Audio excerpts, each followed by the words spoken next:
ഈ video vintage മാക്കുകൾ keep ചെയ്യാൻ ഇഷ്ടപ്പെടുകയും അത് ഉപയോഗിക്കാൻ താല്പര്യപ്പെടുന്നവർക്കും വേണ്ടി മാത്രമുള്ളതാണ്. കാരണം ഇതൊരു 2010 മോഡൽ, പഴയ മോഡൽ, ഒരു 15 ഇഞ്ച് മാക്ബുക്ക് പ്രോ ആണ്. i5 പ്രോസസ്സർ വരുന്ന 2010 മോഡൽ മാക്ബുക്ക് പ്രോ ആണ്. അപ്പോൾ ഇത് ഞങ്ങളുടെ കയ്യിൽ കിട്ടുമ്പോൾ ഇതിൻ്റെ കണ്ടീഷൻ എന്ന് പറഞ്ഞു കഴിഞ്ഞാൽ ഇതിൻ്റെ ബാറ്ററി കംപ്ലൈൻ്റ് ആണ്. അതേപോലെ ഇതിനകത്ത് വരുന്നത് പഴയ ഹാർഡ് ഡ്രൈവ് ആണ്. അതേപോലെ ഇതിൻ്റെ ഡിസ്പ്ലേ ഒക്കെ ഈ ഒരു കണ്ടീഷനിലാണ് ഇതിൻ്റെ ഡിസ്പ്ലേ നമ്മുടെ കയ്യിൽ കിട്ടുന്നത്. ഈ ഗ്ലാസും പൊട്ടി, അതേപോലെ തന്നെ ഇതിൻ്റെ ഡിസ്പ്ലേ കംപ്ലീറ്റ് ഡാമേജ് ആയിട്ട്, ഇതൊരു ഷെയ്ഡ് മൊത്തത്തിൽ ഫുള്ള് ഷെയ്ഡായിട്ടുള്ളൊരു, ഇത് പഴക്കം കൊണ്ട് ഇങ്ങനെ ആയിപ്പോയതാണ്. ഇത് കംപ്ലീറ്റ് ഇതിൻ്റെ പുറത്തെ പോളറൈസർ ഷീറ്റൊക്കെ ഡാമേജ് ആയിട്ട് ഇത് പഴക്കം കൊണ്ട് ഇങ്ങനെ ആയിപ്പോയിട്ടുള്ളതാണ്.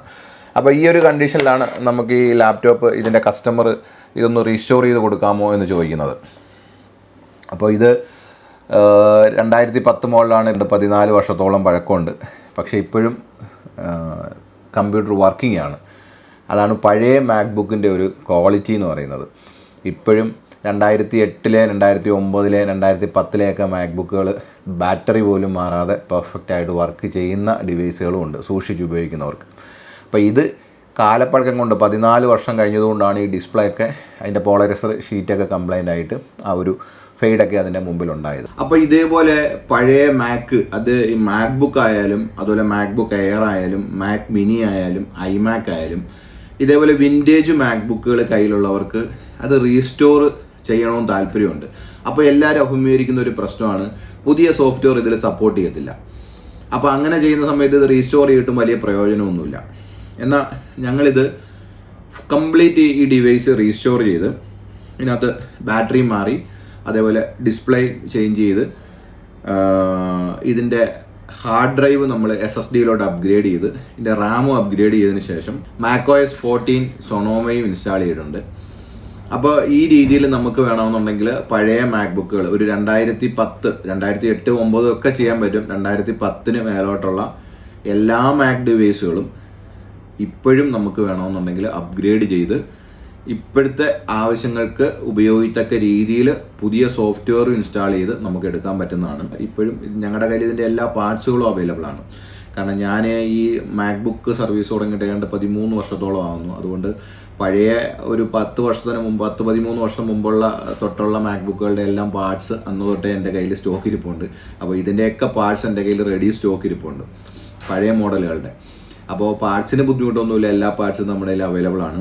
ഇതിനകത്തിപ്പോൾ ഇതിൻ്റെ എല്ലാ ഫീച്ചേഴ്സും നമുക്ക് ഉപയോഗിക്കാൻ പറ്റും. ഇതിൻ്റെ ക്യാമറയും അതേപോലെ എല്ലാ ഫീച്ചേഴ്സും ഇതിനകത്ത് വർക്കിംഗ് ആണ്. ഒരു ബേസ് മോഡൽ മാക്കിൽ എന്തൊക്കെ ചെയ്യണമോ അതൊക്കെ തന്നെ ഇതിലും ചെയ്യാൻ പറ്റും.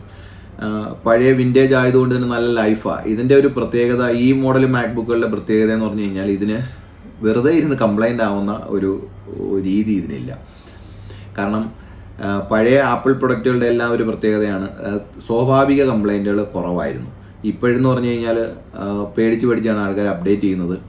എപ്പോൾ കംപ്ലൈൻറ്റ് വരുമെന്ന് പേടിച്ചാണ് ആൾക്കാർ ഉപയോഗിക്കുന്നത്, സാധാരണക്കാരൻ. കാരണം ഒരു മാക്കൊക്കെ വാങ്ങിച്ചിട്ട് ലോങ് ലൈഫ് ഉപയോഗിക്കണമെന്നൊക്കെ വിചാരിക്കുന്നവർ പേടിച്ചാണ് ഇപ്പോൾ മാക്ക് ഉപയോഗിക്കുന്നത്. എപ്പോഴാണ് പണി കിട്ടുന്നത് എന്നുള്ളത് പറയാൻ പറ്റത്തില്ല.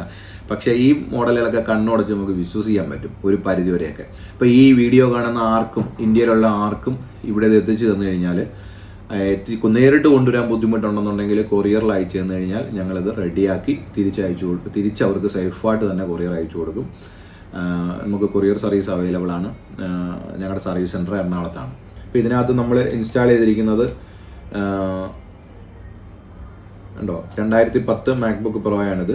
ഇതിനകത്ത് ഇൻസ്റ്റാൾ ചെയ്തിരിക്കുന്നത് macOS സൊണോമ 14.3.1 ആണ് ഇതിനകത്ത് ഇൻസ്റ്റാൾ ചെയ്തിരിക്കുന്നത്. 8GB റാം ഇട്ടിട്ടുണ്ട്. 8GB റാം മതി ഇതിന്, അതുകൊണ്ട് 8GB റാം അപ്ഗ്രേഡ് ചെയ്തിട്ടുണ്ട്. അതേപോലെ ഇത് SSDയിലോട്ട് അപ്ഗ്രേഡ് ചെയ്തിട്ടുണ്ട്. പുതിയ ലാപ്ടോപ്പിൻ്റെ ഒരു തീമും ഇൻ്റർഫേസും ഒക്കെയാണ് ഇതിന് വരുന്നത്.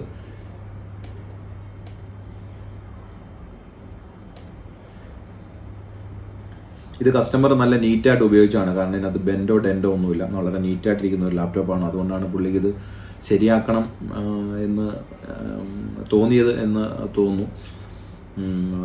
പുള്ളിയെ നമ്മുടെ വീഡിയോ മറ്റോ കണ്ടിട്ട് എന്നെ വാട്സാപ്പിൽ കോൺടാക്ട് ചെയ്തിട്ട് ആദ്യമേ ഇതിൻ്റെ വീഡിയോയും കാര്യങ്ങളൊക്കെ അയച്ചു തന്നിട്ട് ഇതാണ് കണ്ടീഷൻ, ഇത് എനിക്കൊന്ന് റെഡിയാക്കിയാൽ കൊള്ളാം, റെഡിയാക്കാൻ പറ്റുമോ എന്ന് ചോദിച്ചു. ഞാൻ കൊണ്ടുവരാൻ പറഞ്ഞു. അങ്ങനെ പുള്ളി കൊണ്ടുവന്നതാണ്. ഇതിപ്പോൾ ഫുള്ള് വർക്ക് കംപ്ലീറ്റ് ആയിട്ടിരിക്കുകയാണ്. അപ്പോൾ ഇതേപോലെ ആർക്കെങ്കിലും പഴയ ലാപ്ടോപ്പുകളിൽ അപ്ഗ്രേഡ് ഹാർഡ്വെയറും സോഫ്റ്റ്വെയറും കൂടെ അപ്ഗ്രേഡ് ചെയ്ത് ഇപ്പോഴത്തെ കാലഘട്ടത്തിന് ഉപയോഗിക്കാൻ പറ്റുന്ന രീതിയിലാക്കണമെന്നുണ്ടെങ്കിൽ ഞങ്ങളെ കോൺടാക്ട് ചെയ്താൽ മതി. ഇതേപോലെ ആപ്പിൾ പ്രൊഡക്റ്റുകളുടെ റിപ്പയറിംഗ് സംബന്ധമായിട്ട് മറ്റൊരു വീഡിയോയിൽ വീണ്ടും കാണാം. Thanks for watching.